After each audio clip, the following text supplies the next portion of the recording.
Welcome back. स्वागत है आप सभी का हमारे YouTube channel math expert point में। साथियों, आज बात करेंगे सीटेट में जो गद्यांश का सवाल रहता है लैंग्वेज 2 में हिंदी का, उसको कैसे हल करना है कि आपको समय कम लगाना है। 10 मिनट में आपको 15 क्वेश्चन सॉल्व करना है और 15 में 15 लाना है, क्योंकि एग्ज़ाम में ज़्यादा नंबर लाने के लिए एक महत्वपूर्ण टॉपिक दिया गया है गद्यांश। तो आपको क्या करना है, कम समय में नंबर लाना है। तो उसके लिए हम ट्रिक बताएंगे, क्योंकि यूँ तो सारे लोग गद्यांश हल कर लेते हैं, 15 आउट ऑफ 15 भी आ जाता है मैक्सिमम लोगों का, लेकिन क्या करता है वहाँ पर 15 क्वेश्चंस के लिए 20 मिनट 25 मिनट लगा देता है। आपको इस वीडियो में हम बताएंगे कि आपको 10 मिनट में दोनों गद्यांश का आंसर कैसे करना है। आप हमारे साथ बने रहें। चैनल में नए हैं तो लाइक और सब्सक्राइब कर दें। देखिए, आपको क्या करना है, 1 नंबर क्वेश्चंस पढ़ना है। पहले कुछ लोग क्या करते हैं, पूरा गद्यांश पढ़ लेते हैं या पूरा क्वेश्चंस पढ़ लेते हैं। आप सारे क्वेश्चंस माइंड में नहीं रख सकते हैं, क्योंकि उस समय आप पर एग्ज़ाम का भी प्रेशर रहता है। आप पूरा गद्यांश माइंड में नहीं रख सकते, क्योंकि आपको एग्ज़ाम का टेंशन रहता है उसमें। तो आपको पहला क्वेश्चन पढ़ना है और पहले क्वेश्चंस का आंसर सबसे पहले होगा, सेकंड का उसके नीचे होगा, थर्ड का उसके नीचे होगा।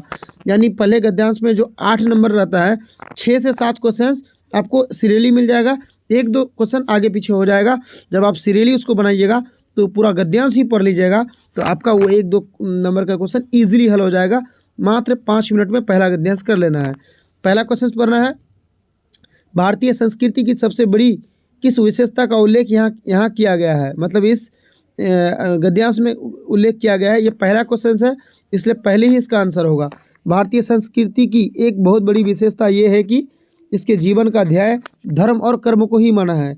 मतलब भारतीय संस्कृति में धर्म और कर्म को ही जीवन का सबसे सर्वोपरि माना है। देखिए, 1 नंबर था, सबसे शुरू में ही मिला, और आपका ऑप्शन कौन सा सही होगा, 1 नंबर। बिल्कुल यहाँ पर धर्म और कर्म को सर्वोपरि मानना। अब देखिए 2 नंबर क्वेश्चन पढ़िएगा तो जस्ट उसके बाद इसका होगा। देखिए यहाँ पर क्या बोला है, भारतीय मनीषियों के द्वारा दिए गए उपदेशों में सम्मिलित नहीं है। मनीषियों ने कुछ उपदेश दिए हैं, भारतीय मनीषियों ने, उसमें से ये 4 में से कौन सा नहीं है। तो ये दूसरा नंबर का क्वेश्चन है। और आप जब गद्यांश पढ़िएगा, देखिए आपने गद्यांश को यहाँ तक पढ़ लिया था, यहाँ तक पढ़ लिया था, तेज़ी के साथ पढ़ना है आगे।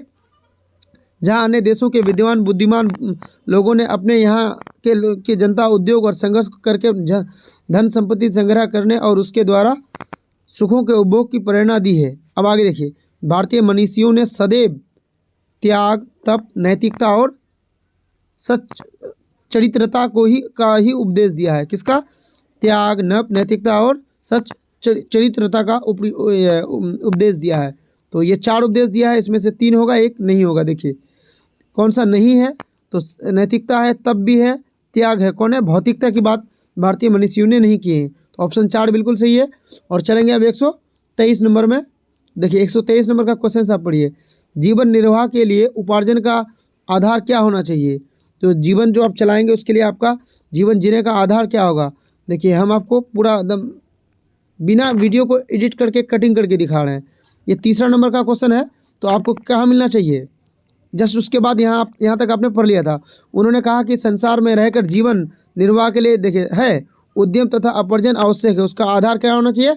धर्म और धर्म होना चाहिए। उसका आधार है, उसका आधार धर्म होना चाहिए। तो मिल गया इसका भी आंसर कि जीवन जीने का आधार कैसा होना चाहिए। तो देखिए यहाँ पर है, जीवन निर्वाह का उपार्जन का आधार क्या होना चाहिए? धर्म होना चाहिए, ऑप्शन बी में। और 124 नंबर का क्वेश्चन पढ़िए, भारतीय संस्कृति हमें किस बात की शिक्षा देती है। हमारी संस्कृति जो है वो हमें किस बात की शिक्षा देती है, पढ़ेंगे हम लोग गद्यांश को और इसका आंसर कर देंगे। देखिए गद्यांश यहाँ तक हमने पढ़ लिया। देखिए आपको गद्यांश पढ़ना है, यहाँ से यहाँ देखिए आप यहाँ तक पढ़ लिया था। मनुष्य को स्वार्थ के साथ परामर्श का ध्यान रखना आवश्यक है। भारतीय संस्कृति ने हमें बहुत पहले ये संखानन किया था। आत्मवाद सर्वभूतेषु ये धर्म का मूल भी है, भारतीय संस्कृति सिखाती है। यही था, हमारी संस्कृति हमें क्या सिखाती है, सुनिए। भारतीय संस्कृति हमें सिखाती है, हमें व्यवहार कुशलता होनी चाहिए, इसमें दिखावा या ऊपरी शिष्टाचार नहीं होनी चाहिए। देखिए क्या हमारी संस्कृति ने हमें सिखाया कि हमारे जो व्यवहार होता है उसमें दिखावा नहीं होना चाहिए। तो 124 में आपका क्वेश्चन पूछ रहा था कि भारतीय संस्कृति हमें क्या शिक्षा देती है। तो देखिए दूसरा नंबर में, दिखावे की संस्कृति से हमेशा बचें। तो हमें दिखावे की संस्कृति से बचनी चाहिए। 124 भी हो गया। और 125 में है, भारतीय मनीषियों ने सदैव किसका उपदेश दिया। आपने अब तक क्या किया, यहाँ देखिए आप पूरा गद्यांश भी पढ़ लिया एक तरफ से, और आपका 4 क्वेश्चंस भी हल हो गया। आप पूरा गद्यांश पढ़ लिया तो आपको जो क्वेश्चन पूछा है यहाँ पर उसको आप इजीली कर सकते हैं। देखिए पूछा था कि भारतीय मनीषियों ने सदैव किसका उपदेश दिया, तो देखिए आपने पढ़ा इससे पहले उपदेश यहाँ है दिया, तो इससे पहले होगा उपदेश दिया। भारतीय मनीषियों ने सदैव क्या दिया है, त्याग, तप, नैतिकता और सच चरित्रता का उपदेश दिया। तो आपको यहाँ ढूंढना है ऑप्शन में 125 का। 125 में जब देखिएगा तो 125 है, और 125 में पूछा है कि भारतीय मनीषियों ने सदैव किसका उपदेश दिया, तो त्याग और तपस्या का है, त्याग का उपदेश दिया था। और चलेंगे अब 126 में, मनुष्य को स्वार्थ के साथ साथ परामर्श को ध्यान में क्यों रखना चाहिए।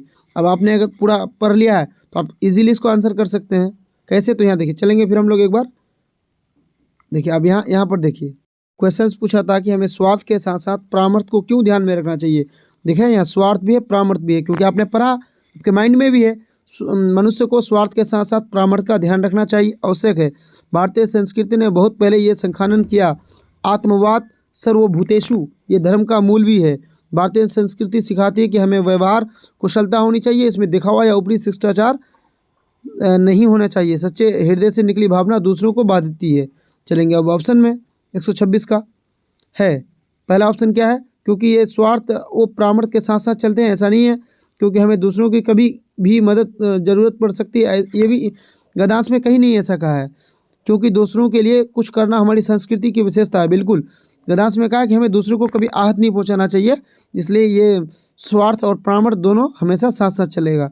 तो ऑप्शन थर्ड बिल्कुल सही है। और 127 में देखेंगे हम, निम्नलिखित में से कौन सा शब्द समूह से भिन्न है। ये तो आपको अपने से करना पड़ेगा। देखिए तब, त्याग, नीति, ये सारी चीज़ क्या है, एक तरह की है। त्यागना, तब किसी चीज़ का तक देना, तब कर देना, नीति उस चीज़ को अपना नीति बना लेना, एक तरीका है। लेकिन संपत्ति जो है ये कि कौन सा, रुपए पैसे, यानी पैसे की बात आ गई यहाँ पर, संपत्ति की बात आ गई, तो ये तीनों से अलग है। चलेंगे 128 में, परामर्श का संधि विच्छेद पूछा है। बिल्कुल आसान सा है। अगर हमने कल के भी वीडियो में कहा था कि आपको संधि विच्छेद और समास को पढ़ना, आपने पढ़ा है तो इसको आंसर आपने कर दिया कि प्रम प्लस अर्थ क्या होता है, परामर्श, तो हो जाएगा कौन सा, सेकंड। चलेंगे 100, देखिए अभी 128 से हो गया, 128 तक हमारा हो गया। अब 129 से ये दूसरा गद्यांश है, 129 से 35 तक आपको फिर से क्या करना है, पहला क्वेश्चन पढ़ना है, तब गद्यांश में ढूंढेंगे। लेखक ने किस बात को सही नहीं ठहराया है, तो यहाँ दिया होगा किस किस को सही ठहराया है, तो हम पहले पढ़ेंगे। बहुत से लोगों से मित्रता करना भी ठीक नहीं है, क्योंकि सच्ची और आदर्श मैत्री एक दो से ही संभव है। यहाँ से पढ़ के आपको रुकना है, क्योंकि पहला क्वेश्चन है, इसलिए पहले लाइन में आंसर होगा। तो लेखक ने किस बात को सही नहीं ठहराया है, बहुत अधिक लोगों से मित्रता, इसको गलत कहा है, इसको सही नहीं ठहराया है। क्यों, देखिए पहले लाइन में क्या कहा है कि बहुत अधिक लोगों से, देखिए है बहुत से लोगों से मित्रता करना भी ठीक नहीं है, तो ये गलत कहा है इसमें उन्होंने। तो 1 नंबर आंसर होगा। 121 का, सॉरी 121 नहीं है, 129 है, 129 का कौन सा होगा, 1 नंबर। और देखिए इसमें कौन सा, विद्वान लोगों ने मित्रता का कौन सा मंत्र बताया, आपको गद्यांश में मंत्र ढूंढना है। अब चलेंगे, वहाँ तक पढ़ लिया था, अब उसके नीचे पढ़ना है। देखिए यहाँ पढ़ेंगे, ये भी ध्यान रखना चाहिए कि किसी भी प्रेम और विश्वास में लेने से पहले खूब जांच परख करनी चाहिए, फिर धीरे धीरे निरंतर अपने प्रेम को प्रागण करते रहना चाहिए। विद्वान लोगों की पक्की मित्रता का मंत्र बताते हुए कहना है कि मनुष्य जो करे स्वयं करे, उसे भूल जाएं, पर उसके मित्र उसकी भलाई को सदैव याद रखें। मतलब मनुष्य जो खुद करता है वो भूल जाना चाहिए, और मित्र जो अगर आपकी कभी मदद करे उसको हमेशा याद रखना है। ये दोस्ती का मूल मंत्र है। तो पहला है इसमें ऑप्शन में, स्वयं द्वारा की गई भलाई को याद रखना, नहीं, मित्र द्वारा की गई भलाई को सदैव याद रखना, बिल्कुल सही है। ये हम क्या है, मूल मंत्र है दोस्ती का, गद्यांश के अनुसार। अब नेक्स्ट क्वेश्चन में चलेंगे। 131 में, लेखक ने मित्रता के संदर्भ में कौन सी महत्वपूर्ण बात का उल्लेख किया। आपने मित्रता के बारे में पढ़ लिया, तो अब इसको ऑप्शन को एक बार पढ़ के अगर होगा तो करेंगे, नहीं तो फिर गद्यांश पढ़ेंगे। पहले अच्छी तरह जांच परख लेना चाहिए, बिल्कुल सही है कि हमें किसी से भी दोस्ती करने से पहले अच्छी तरह जांच परख लेनी चाहिए। गद्यांश में भी इस बात की जिक्र की है, तो पहला ही सही है। कहाँ जिक्र की है उसको हम दिखा रहे हैं। देखिए शुरू में ही आपने पढ़ा, कि अपने प्रेम और विश्वास में लेने से पहले खूब जांच परख कर लेनी चाहिए। देखिए क्या करनी चाहिए, किसी से दोस्ती करने से पहले अच्छी तरह जांच परख लेनी चाहिए, तो इसका 1 हो जाएगा। 132 में निम्नलिखित में से कौन सी सच्ची मित्रता की पहचान नहीं है? तो ऑप्शन पढ़ेंगे। पीठ पीछे प्रशंसा करना, ये पहचान है। मित्र की आदर करना, ये भी पहचान है। आवश्यकता के समय सहायता करना, ये भी पहचान है।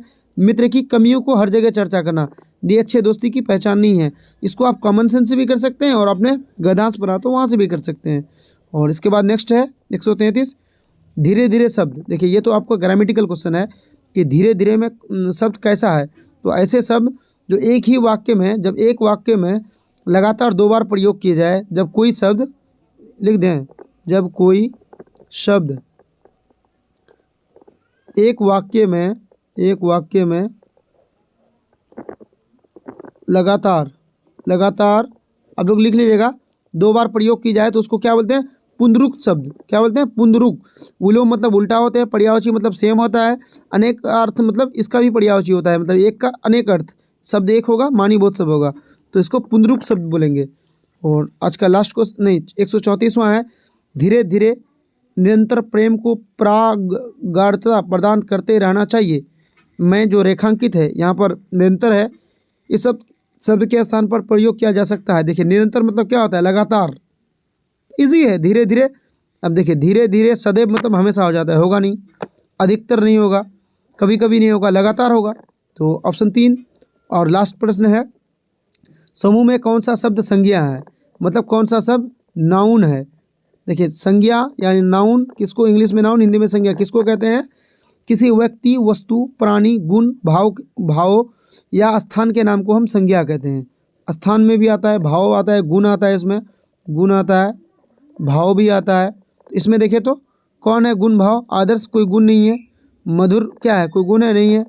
प्रशंसा, किसी की तारीफ करना, एक गुण है ना, तो और प्रगार नहीं है। तो option 3 is the right answer. और आपने अगर ऐसे किया है तो आपको 10 मिनट में आपका दोनों बन जाएगा गद्यांश, और आपको ये गद्यांश 15 आउट ऑफ 15 भी दे के जाएगा। और आप सिर्फ ग्रामर में, हिंदी ग्रामर में समास और संधि विच्छेद को पढ़ लें, क्योंकि संधि विच्छेद और समास से रहेगा। हालांकि इसमें समास से नहीं रहेगा, नहीं था, लेकिन आपको समास से क्वेश्चन पूछेगा। अब ये दोनों को कंप्लीट कर लीजिए, हम उम्मीद करते हैं आपका 15 आउट ऑफ 15 आ जाएगा।